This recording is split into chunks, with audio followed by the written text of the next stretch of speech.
1947 সালের 22শে জুলাই ভারতীয় গণপরিষদে সিলেক্টেড হয়েছিল বর্তমান ভারতীয় জাতীয় পতাকার, অর্থাৎ আমরা যে জাতীয় পতাকাকে চিনি তার জন্মদিন 22শে জুলাই। সোমবার হাওড়ার বাগনান থানা এলাকার ডিএমবি মোড়ে এই কথাকে জানিয়ে স্কুল ছাত্রদের হাতে জাতীয় পতাকা উপহার দিতে দেখা গেল স্কুল থেকে বাড়ি ফেরার পথে এক প্রাথমিক স্কুলের শিক্ষককে।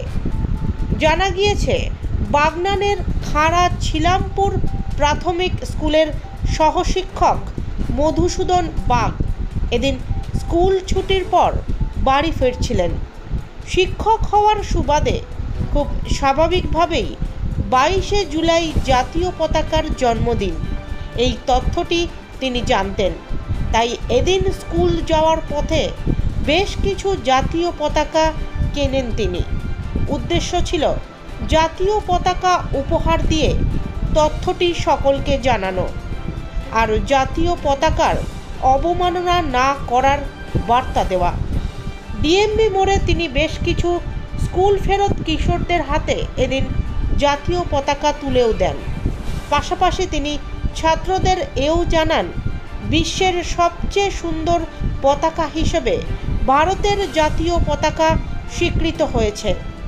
বলাই বাহুল্য, এই তথ্যটি জানার পর ছাত্ররা আরও উচ্ছ্বাসিত হয়ে ওঠে। আর এই দৃশ্য দাঁড়িয়ে দাঁড়িয়ে উপভোগ করলেন বেশ কিছু অভিভাবক এবং পথ চলতি সাধারণ মানুষ, যা নজির বলে মনে করছে সকলেই।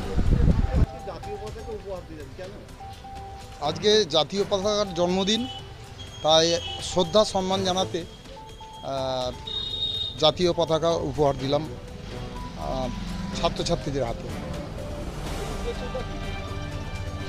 উদ্দেশ্য জাতীয় পতাকার প্রতি যেমন সম্মান জানানো, তেমন দেশের প্রতি ভালোবাসা জানানো, আর সেই সঙ্গে আগামী দিনে এই ছাত্ররাই আমাদের দেশের ভবিষ্যৎ সুনাগরিক হিসাবে যাতে নিজেদেরকে গড়ে তুলতে পারে, তাই দেশের সম্পর্কে তাদেরকে ভালোবাসারও নিবিড় করার জন্য পতাকার প্রতি সম্মান জানাতে তাদের হাতে এই পতাকা তুলে দিলাম। আমার নাম মধুসূদন বাগ। হাওড়া থেকে সুলেখা চক্রবর্তীর রিপোর্ট, নিউজ সার্চ ইন্ডিয়া।